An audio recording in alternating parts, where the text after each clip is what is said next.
Jujutsu Kaisen Modulo Chapter 4 is officially here, so let's dive into our recap and review. Alright, so Chapter 4 is titled The Boy Who Kept Repeating, and it picks up with our main trio of Tsurugi, Yuka, and Maru going on another mission. But we begin with them meeting up with Usami and Mino, who kind of fill them in on this mission. And now they know for a fact that Maru is an alien, and since that has let slip, Usami is like, yeah, that's the deal. And by the way, Tsurugi, I need you to find out as much as you can about these aliens. So Mino then kind of gives them the sit rep on this mission they're going on, that basically there are reports of this kid who keeps repeating. Basically, this kid keeps showing up every year in school in the same grade, as if it's the same exact kid. But the kid from the previous year, he and his family go missing. Then the next year, he shows up again, exact same age, exact same look, but different name. And this is freaking people out. So they're like, we think this may be a curse user or something going on with sorcery, so y'all go investigate this. So then, just like last time, the gang splits up to tackle this mission. We have Tsurugi and Maru head to the kid's school to see what they can find out. Meanwhile, Yuka and Mino decide to go to the kid's address that they have on file and investigate there. So Tsurugi and Maru decide to confront this boy at his school, but as soon as they do, he just takes off running, scared of them. And as he does, he trips and falls, and this entity kind of comes out of the shadows to protect him. But before any conflict or anything can happen, the boy just apologizes. He says, "I'm sorry." And then we cut to the three of them at a playground as Tsurugi and Maru are just finding out more about this boy. And he explains that 3 years ago, he went home and basically discovered his mom had collapsed and died. And he basically was like, I really don't want to move on to the second grade. Please let me stay, let me stay. Because what had happened is his mom became a ghost, as he describes it. And basically, his ghost mom made it so that he could be in first grade forever.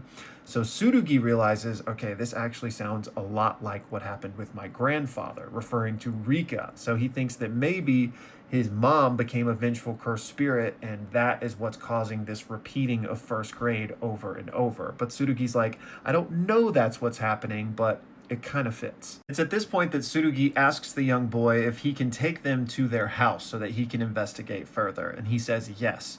But we then cut to Yuka and Mino, who are arriving at the house, and as they're walking up, she notices something strange in the garden, and so she goes to investigate this flower and basically pulls it up from its roots. And that's when she finds this human skull that has been buried in the front garden, and she says, it's just like I thought. We then cut back to Tsurugi, Maru, and the boy, and we see that they are in a backyard digging up yet another body. But it seems as if where they are is not the same place that Yuka and Mino are. But Tsurugi digs up this body, and they're like, yeah, we found the mom's body. And they're like, did you bury it here? And the young boy says, yeah, I did. And Maru's like, that must have been so hard, but, you did a good job. And the kid starts freaking out, and he's like, am I going to get arrested now? And they're like, no. We'll take you to Jujutsu High and they will help you understand this and train you. And he's like, but where am I going to go home? And they're like, well, Jujutsu High will be your new home. And he's like, but this is my home. Can't I come back here? And Maru's like, I totally understand, because I actually don't have a place to call home either. All of my, familiar places, all of my fond memories, I lost all of that. And I don't think I'll ever be able to fill the hole that's left. Not until I can become someone's neighbor, that is. And the young boy's like, well, what's a neighbor? And Maru says, a neighbor is a friend who understands why the things that matter to you are so important. And so, you know what? Will you be my neighbor? Maru says, will you be my neighbor? And I'll be the best neighbor I can be to you. And the kid is like, well, I don't know. And Maru's like, what do you mean you don't know? And it's right at this point that Tsurugi gets a call from Yuka on their, crazy advanced technology. And she's like, where the hell are you? And he's like, what do you mean? Where are you? I'm at the kid's house. And she's like, what? I'm at the kid's house. And she goes, he's totally guilty, by the way. He is guilty as hell.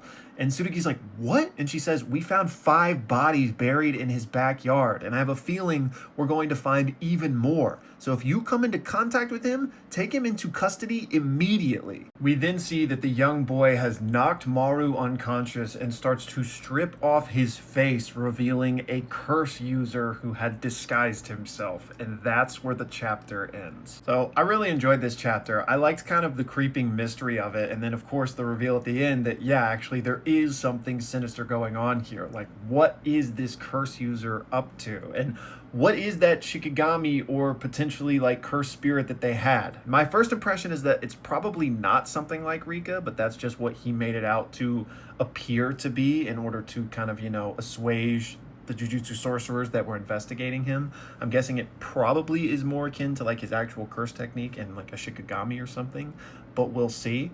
And one of the interesting things is I didn't mention it in this recap, but if you saw my like full breakdown video on this chapter earlier, like one of the things, there was like a weird radio communication about like the young boy making 100 friends. So like, does he need to get like 100 corpses or something? Like, is there something he's actually trying to do by killing these families, or is he just like a sociopathic serial killer, So I'm interested in this kind of, curse user or curse mystery of the week kind of formula we have right now. And I don't think that's something that will continue throughout Modulo, but I do think it's an interesting way to kind of, introduce us to this world and get a feel for, what's going on in this society 70 years after the events of JJK. So, I know some people have been complaining about like the pacing, but I'm actually here for this. I think this is really fun and I can't wait to see where this goes. Additionally, I am loving the dynamic between Tsurugi and Maru. We know that, the cat's out of the bag with him being an alien, and now Usami like knows that they know and has revealed that and has kind of given Tsurugi this covert mission of like, hey, find out as much as you can about these aliens. And we know that Tsurugi actually knows more than he's letting on, because we know that in chapter 3, last chapter, Maru told him the truth about like what he is and what he's doing here, and Tsurugi kept that secret. He didn't tell Usami that Maru told him that stuff. So I love that they're kind of trusting each other. You know what I mean? Like, Tsurugi has this kind of rough exterior and he's still getting into shouting matches with Maru, but like, he's a big softy at heart. You know what I mean? Like, I think he wants this to work. And we even see this when they first confront the boy and the Shikigami or cursed spirit comes out. Like, he once again jumps in front of Maru and is like, I can't let anything happen to this guy.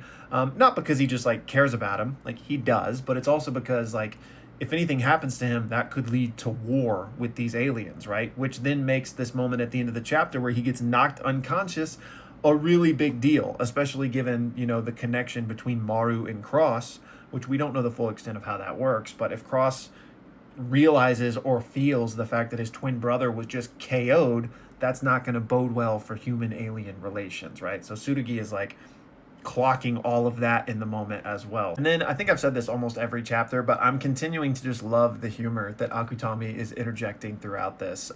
Just the little moments with Maru being like, why aren't you guys excited? And when he reveals that he's 19 in like Earth years, and both Tsurugi and Yuka are like, he's older than us? Like, I'm going to pretend I didn't hear that. Like, I'm not going to start speaking to him with honorifics. I just love it. And another interesting thing is that we saw when Maru saw the Shikigami, or the, again, vengeful curse spirit, whatever that thing was, he called it a Kalin.